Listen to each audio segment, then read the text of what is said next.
Additional formatting options in Excel. We can apply many other formatting on the worksheet. Let us discuss them one by one.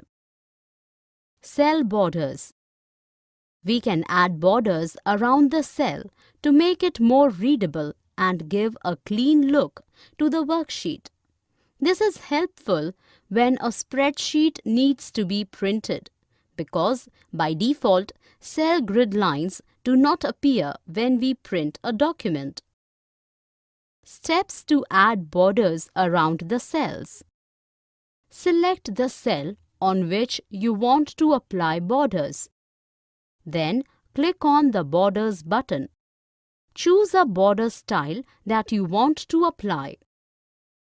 To have different colors of borders at different sides of cell, click on the down arrow next to the Borders button. Select the Draw Border option from the drop-down menu. Choose the line width and color of the line to draw border.